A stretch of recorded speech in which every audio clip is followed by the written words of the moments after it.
तुम पढ़े लिखे से लगते थे, इतिहास सही तो पढ़ लेते। जो रहे महानायक उन पर मत भाषाई दुष्कर्म करो। कुछ ज्यादा ही आजाद हुए, अपना परिणाम नहीं सोचे, सिंहों पर भूखे जाते हैं। औकात नहीं जुगनू की भी, सूरज पर थूके जाते हैं। तुम भले सियासत वाले हो, फिर भी थोड़ा तो शर्म करो। तुम भले सियासत वाले हो, फिर भी थोड़ा तो शर्म करो। और राणा सांगा के बारे में थोड़ा सा पढ़िए तो पता लगेगा। नमस्कार मित्रों, इन दिनों एक राजनीतिक विवादास्पद बयान काफी चर्चाओं में है। एक राजनेता ने मेवाड़ गौरव राणा सांगा के ऊपर टिप्पणी की है कि उन्होंने बाबर जैसे मुगल को भारत में आमंत्रित किया। मैं केवल इतना कहना चाहता हूं कि अगर उन्होंने बाबर को आमंत्रित किया तो पहली बात किस कारण से किया? क्योंकि दिल्ली के सुल्तान इब्राहिम लोदी को वो 2 बार परास्त कर चुके थे। और अगर बाबर को उन्होंने आमंत्रित किया तो बाबर से ही युद्ध क्यों करते? बयाना का युद्ध उसका गवाह है कि बाबर की सेना को राणा सांगा ने हराया था और बयाना का किला जीता था। तो कई ऐसे विषय हैं, कई ऐसे तर्क हैं जो समझने चाहिए। हां, यह जरूर मैं बताना चाहता हूं कि पंजाब के गवर्नर दौलत खान और इब्राहिम लोदी के चाचा आलम खान, इन दोनों ने पत्र लिखा था क्योंकि दिल्ली की राजगद्दी चाहते थे और इसलिए बाबर यहां आया। राणा सांगा के ऊपर की हुई टिप्पणी पर मैं कुछ पंक्तियां निवेदन कर रहा हूं, सुने। परतंत्र बेड़ियां टूट गई तो पैदा वाद विवाद हुए। परतंत्र बेड़ियां टूट गई तो पैदा वाद विवाद हुए। कुछ लोग मिली आजादी तो कुछ ज्यादा ही आजाद हुए। कुछ लोग मिली आजादी तो कुछ ज्यादा ही आजाद हुए। अपना परिणाम नहीं सोचें, सिंहों पर भूखे जाते हैं। अपना परिणाम नहीं सोचें, सिंहों पर भूखे जाते हैं। औकात नहीं जुगनू की भी, सूरज पर थूके जाते हैं। औकात नहीं जुगनू की भी, सूरज पर थूके जाते हैं।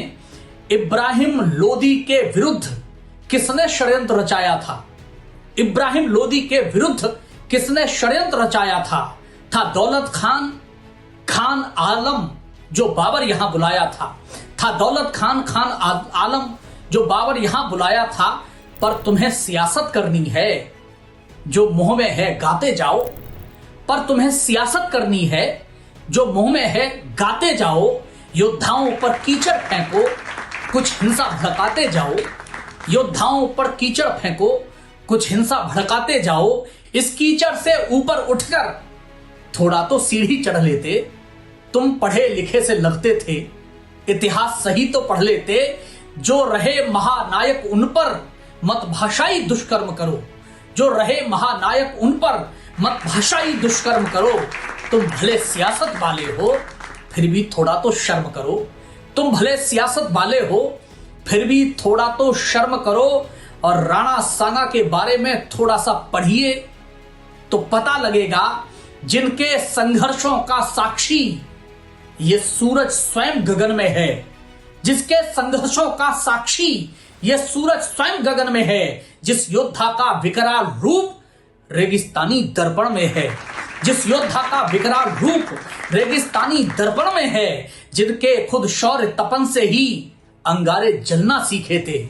जिनके खुद शौर्य तपन से ही अंगारे जलना सीखे थे। जिनके तेवर से सिंह स्वयं निर्भय हो चलना सीखे थे। जिसके तेवर से सिंह स्वयं निर्भय हो चलना सीखे थे। जिसकी हुंकारों को सुनकर दुश्मन का दिल थर्राया हो। जिसकी हुंकारों को सुनकर दुश्मन का दिल थर्राया हो। जिसने इब्राहिम लोदी को रण में हर बार हराया हो। जिसने इब्राहिम लोदी को रण में हर बार हराया हो। सच पूछो तो जिसका जीवन केवल युद्धों में बीता हो। सच पूछो तो जिसका जीवन केवल युद्धों में बीता हो। जिसने खुद किला बयाना का मुगलों से बरबस जीता हो। जिसने खुद किला बयाना का मुगलों से बरबस जीता हो। जिसके थे 80 घाव मगर चेहरे पर दर्द नहीं देखा, जिसके थे 80 घाव मगर चेहरे पर दर्द नहीं देखा, उससे पहले उस जैसा भी दुनिया ने मर्द नहीं देखा। उससे पहले उस जैसा भी दुनिया ने मर्द नहीं देखा, जिसके रण कौशल के किस्से उसका दुश्मन भी गाता था, जिसके रण कौशल के किस्से उसका दुश्मन भी गाता था। वो हिंदूपत, वो शौर्यवीर राणा सांगा कहलाता था। वो हिंदूपत, वो शौर्यवीर राणा सांगा कहलाता था।